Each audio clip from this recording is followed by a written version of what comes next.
तो जय श्री राम सभी को। आज हम श्लोक 4, 5 और 6 पढ़ेंगे। श्लोक 4 कुछ इस प्रकार है।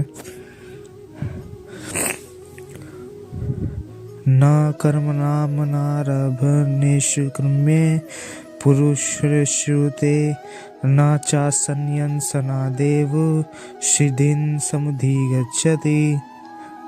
जिसका तात्पर्य है कि मनुष्य ना तो कर्मों का शुरू किए बिना निष्कर्मता को अर्थात योग निष्ठा को प्राप्त होता है और ना कर्मों की केवल छोड़ देने से सिद्धि अर्थात सांख्य निष्ठा को ही प्राप्त होता है।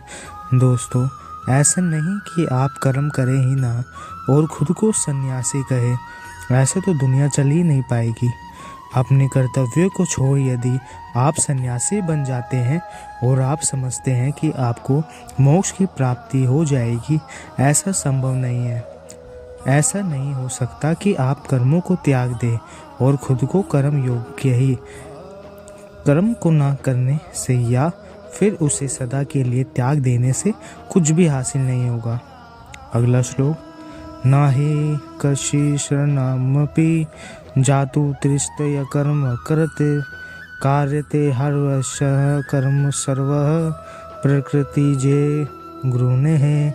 जिसका तात्पर्य है कि ऐसा ही नहीं सकता कि मनुष्य किसी भी काल में क्षण मात्र भी बिना कर्म किए रह जाए।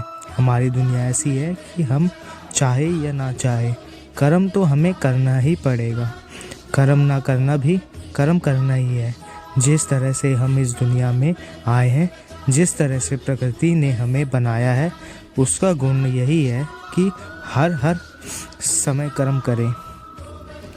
प्रकृति में कभी कुछ भी रुकता नहीं है।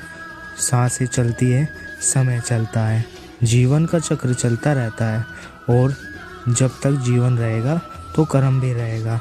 इसलिए यह आवश्यक है कि कर्म को समझा जाए और उसे समझ के उसे किया जाए। अगला श्लोक। कर्मण्येन्द्रियाणि संयम्य यास्ते मनसा स्मरन् इंद्रियाथा विमूढ़ात्मा मिथ्याचारः स उच्यते। जिसका तात्पर्य है कि जो सिर्फ दिखावे के लिए अपनी इंद्रियों को ऊपर से रोक कर परंतु अंतर्मन से हमेशा उन्हीं के बारे में सोचता है, वह मिथ्याचारी अर्थात ढोंगी कहा जाता है, यानी झूठा और घमंडी।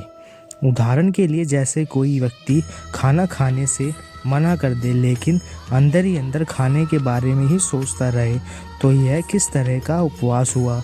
इसे व्रत नहीं माना जाएगा। कितने ही साधु सन्यासी आपको मिलेंगे जो कहते हैं कि उन्होंने दुनिया को त्याग दिया है, कर्म को त्याग दिया है, परंतु अगर उनके मन में अभी भी इस दुनिया के लिए इच्छा है तो श्री कृष्ण उन्हें झूठा और